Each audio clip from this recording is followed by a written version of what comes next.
নিতাই মৃধার লেখা কবিতা ভাষা দিবস স্মরণে।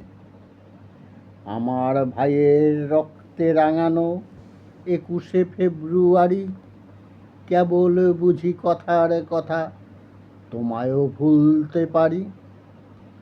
সারা বছর বাংলা ছাড়া অন্য ভাষাতে বলি, কথা ইংরেজি, লেখা ইংরেজি, সাহেব পোশাকে চলি।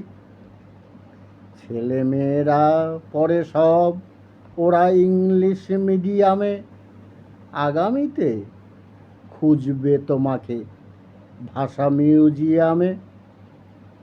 সেদিনের কথা মনে ভেবে আজ বুক করে দুরু দুরু, ভবিষ্যতে জানিবে না কেউ কে নজরুল কে কবিগুরু। ক্ষমা করো মাগো আমাদের তুমি এমন বেয়াদপি, রাতেই কিন্তু ঘুমের ঘোরেই তোমার নামটা জপি।